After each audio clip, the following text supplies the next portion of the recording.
Hello, नमस्कार, आदाब, सत श्री अकाल और अस्सलाम वालेकुम। मैं मोहम्मद अहमद काज़मी लेकर आया हूँ आपका पसंदीदा कार्यक्रम नज़र दुनिया पर। आज तुर्की के प्रेसिडेंट रजब तैयब अर्दगान की कुछ सियासी मुश्किलात के बारे में आप तक ख़ास रिपोर्ट पहुँचा रहा हूँ। इससे आपको अंदाज़ होगा कि जब कोई गलती होती है उसे ठीक करने की कोशिश के दौरान बड़े लोगों को किन हालात से गुजरना पड़ता है। हाल ही में रूस के प्रेसिडेंट व्लादिमीर पुतिन के साथ उनकी मुलाकात और उससे इदलिब शहर में सीरिया और तुर्की के फौजी टकराव को रोकने के फैसले के बारे में आपको पहले ही रिपोर्ट दे चुका हूं। लेकिन इस दौरान अर्दगान को प्रोटोकॉल के मुताबिक कितनी बेइज्जती का सामना करना पड़ा वो बहुत ही अहम है और उसके सियासी मायने बहुत बड़े हैं। इससे यह भी जाहिर होता है कि तुर्की की फ़ौज सीरिया में किस मुश्किल से दो चार है। रूस के टीवी चैनल RTV ने ऐसी खबर दी है जिससे अर्दगान की कशमकश की हालत जाहिर होती है। खबर में आगे बढ़ने से पहले आपसे गुजारिश है कि अगर आप YouTube पर देख रहे हैं तो सब्सक्राइब कर लें और घंटी दबाना ना भूलें, और अगर Facebook पर देख रहे हैं तो हमारा पेज फॉलो कर लें और लाइक ज़रूर करें ताकि आपको हमारी हर एक वीडियो की खबर सही वक्त पर मिल सके। और अगर आपको हमारी खबर सच्ची और अच्छी लगे तो अपने व्हाट्सएप ग्रुप, फेसबुक, इंस्टाग्राम और ट्विटर अकाउंट पर ज़रूर शेयर करें ताकि मीडिया स्टार वर्ल्ड की खबरें दुनिया भर तक पहुंच सकें। रूस के टेलीविज़न RTV ने खबर दी है कि पिछले हफ्ते मॉस्को में प्रेसिडेंट अर्दगान को और रूस के राष्ट्रपति व्लादिमीर पुतिन से मुलाकात से पहले किस कशमकश से गुजरना पड़ा।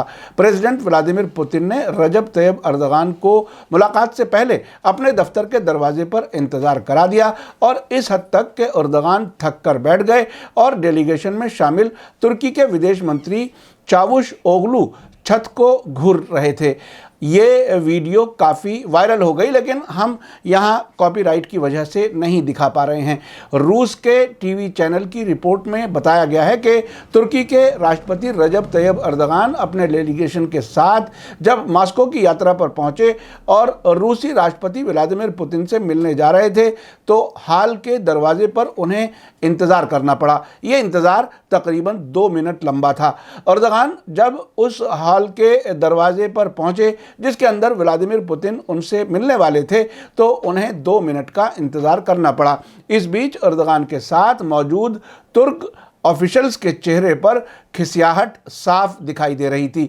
रिपोर्ट के मुताबिक अर्दगान दरवाजे के पास बैठ गए जबकि उनके डेलीगेशन के मेंबर खड़े रहे। इस बीच तुर्क इंटेलिजेंस चीफ अपने हाथ में मौजूद कागज़ को उलट पुलट कर देखने लगे जबकि विदेश मंत्री छत को घूर रहे थे। साथ ही एक और ऐसी खबर आई है जिसमें यह महसूस हो रहा है कि सीरिया में दाइश और नुसरा फ्रंट जैसे आतंकी ग्रुप्स को सपोर्ट करने के बावजूद नाकाम होने के बाद तुर्की के प्रेसिडेंट अर्दगान अब उन यूरोपीय मुल्कों से मदद मांग रहे हैं कि वे सीरिया के रिफ्यूजीज़ के मामले को कैसे हल करें। इस्तांबुल से मिली खबर के मुताबिक राष्ट्रपति रजब तैयब अर्दगान का कहना है कि वे सीरियाई रिफ्यूजीज़ के बारे में बात करने के लिए बेल्जियम की यात्रा पर जा रहे हैं। वे आज ही मंडे को बेल्जियम पहुंचे हैं।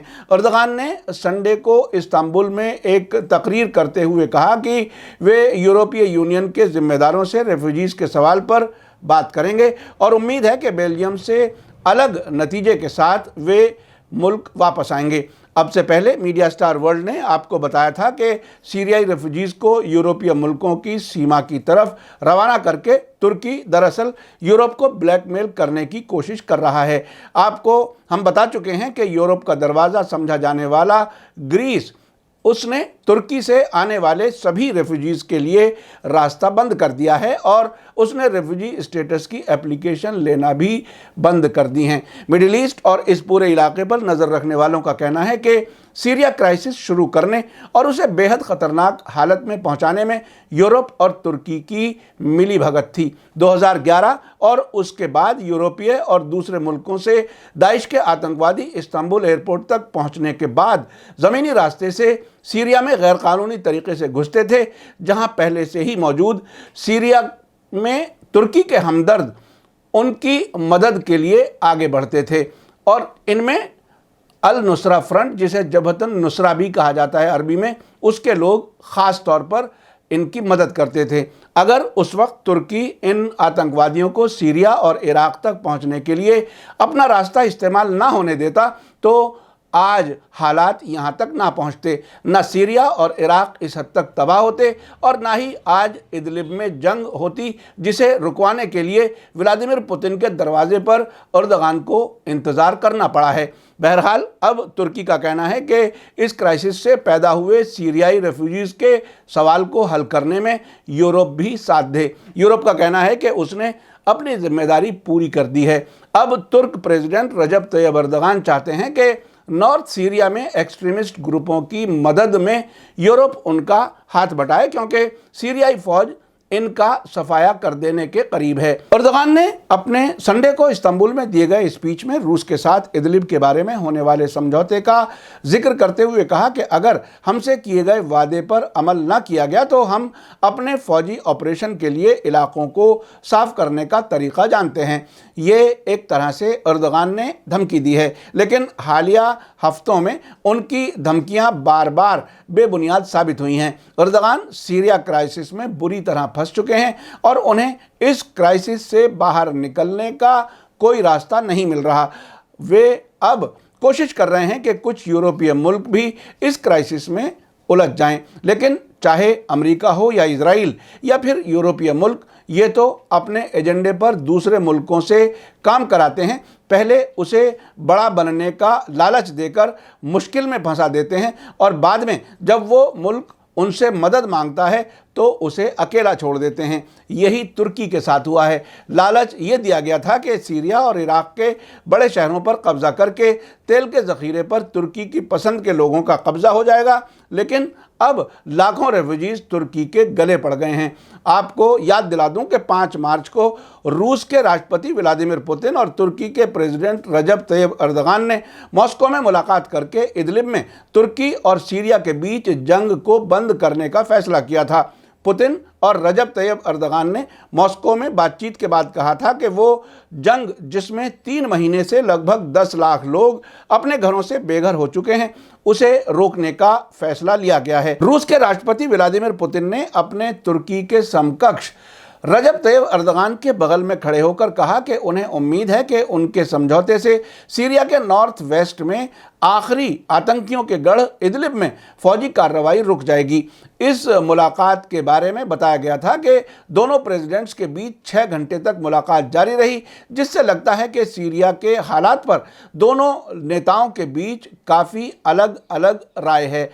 सीरिया इल्ज़ाम लगाता रहा है कि तुर्की बशार अल-असद के मुखालिफों, ख़ासतौर पर नुसरा फ्रंट और अल-कायदा जैसे एक्सट्रीमिस्ट ग्रुप्स को मदद करता रहा है। तुर्की ने सीरिया के नॉर्थ में 30 किलोमीटर चौड़ा और तकरीबन 100 किलोमीटर लंबा इलाका अपने कब्जे में कर रखा है, जबकि रूस बशार अल-असद को सपोर्ट करता है और दाइश जैसे आतंकवादियों को सीरिया के बहुत से शहरों से बाहर निकालने में अपनी एयरफोर्स से मदद भी दे चुका है। इस बैकग्राउंड में ये बात समझना आसान है कि पुतिन ने एर्दोगान को अपने दरवाजे पर क्यों इंतज़ार करा दिया। किसी मुल्क के प्राइम मिनिस्टर या प्रेसिडेंट को मुलाकात के लिए इंतज़ार कराना बहुत बड़ी बेइज्जती होती है। इस वाक़े को तुर्की के मीडिया में नहीं बताया गया है। पुतिन ने एर्दोगान के साथ खड़े होकर पिछले हफ्ते मॉस्को में कहा था कि मुझे उम्मीद है कि यह समझौता इदलिब इलाके में फौजी एक्टिविटी को बंद करने के लिए एक अच्छी बुनियाद के तौर पर काम करेगा और पुरअमन आबादी में बढ़ती हुई मुश्किलात को रोकेगा। तुर्की के प्रेसिडेंट रजब तैयब एर्दोगान ने बताया था कि हम सीरियाई लोगों के लिए मदद पहुंचाने के लिए एक साथ काम करेंगे। उन्होंने कहा कि तुर्की ने इलाके में सभी सीरियाई फौज के हमलों का जवाब देने का हक बरकरार रखा है। इस बीच संडे को इस इलाके के मीडिया सोर्सेज ने रिपोर्ट किया है कि सीरिया में रूस के जंगबंदी की निगरानी करने वालों ने बताया है कि पिछले 2 दिनों में सीरिया के नॉर्थ वेस्ट के सूबे इदलिब में टेररिस्ट ग्रुप 19 बार जंगबंदी की खिलाफ वर्जी कर चुके हैं।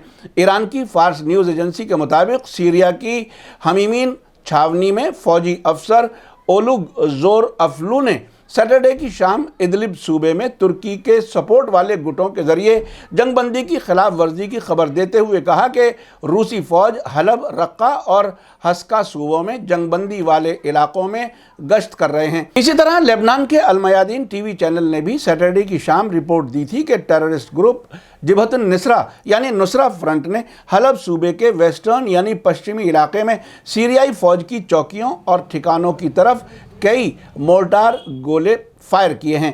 गौरतलब है कि पुतिन ने जंगबंदी का ऐलान करते हुए कहा था कि रूस और तुर्की सीरिया के मामले में अस्ताना बातचीत के तहत आपस में सहयोग जारी रखने में दिलचस्पी रखते हैं और साथ ही तनाव कम करने वाले इलाकों में जो इदलिब के नज़दीकी कॉलोनियां हैं जॉइंट पेट्रोलिंग यानी संयुक्त गश्त करने पर राजी हुए हैं। इसी तरह इस बात पर भी रजामंदी हुई है कि सीरिया के M4 हाईवे पर 6 किलोमीटर उत्तर और दक्षिण में एक सुरक्षा कॉरिडोर कायम हो और बाकी मामलों के बारे में अगले 7 दिन में फैसला लिया जाए। रिपोर्ट के आखिर में ये भी बता दूं कि तकरीबन 3 साल पहले अगस्त 2016 में जब तुर्की ने रूस का जहाज़ गिराया था, उसके बाद अर्दगान मॉस्को गए थे। उस वक्त रूस के प्रेसिडेंट व्लादिमीर पुतिन ने अपने ही शहर मॉस्को में अपने ही महल में यानी क्रेमलिन में खड़े होकर रजब तैयब अर्दगान का इंतज़ार किया था। उस वक्त तकरीबन 1.5 मिनट वे इंतज़ार में खड़े रहे थे। ये इंतज़ार जानबूझकर कराया गया था या सरकारी अमले के बीच तालमेल की कमी थी, ये कुछ नहीं कहा जा सकता, लेकिन वो वाक़या भी काफ़ी दिलचस्प था। आपने देखा मीडिया स्टार वर्ल्ड खबरों के पीछे की खबर भी आप तक पहुंचाने की कोशिश करता है। प्रोटोकॉल में एक प्रेसिडेंट के दूसरे मुल्क के प्रेसिडेंट को इंतज़ार कराने को बहुत ख़राब माना जाता है। आमतौर पर अमेरिका और रूस जैसे मुल्कों के राष्ट्रपति छोटे मुल्कों के नेताओं के साथ ऐसा कर देते हैं। शायद उनका यही तरीक़ा है खुद को बड़ा साबित करने का। इस सब से ये भी सवाल उठता है कि मिडिल ईस्ट, एशिया या अफ्रीका के मुल्कों के नेताओं के साथ ही ऐसा क्यों होता है? क्या ये सियासी गुलामी की सज़ा तो नहीं है? इस सब पर गौर करने की ज़रूरत है। इसी के साथ मुझे दीजिए इजाज़त। मेरा कार्यक्रम कैसा लगा कमेंट्स में ज़रूर लिखें। थैंक यू, धन्यवाद, शुक्रिया। जय भारत, जय हिंद। मीडिया स्टार वर्ल्ड के और वीडियो देखने के लिए हमारे चैनल को सब्सक्राइब करें और सीधे नोटिफिकेशन पाने के लिए बेल आइकन दबाएं। और अगर हमारी खबर सच्ची और अच्छी लगे तो अपने व्हाट्सएप, इंस्टाग्राम, फेसबुक और ट्विटर अकाउंट पर ज़रूर शेयर करें।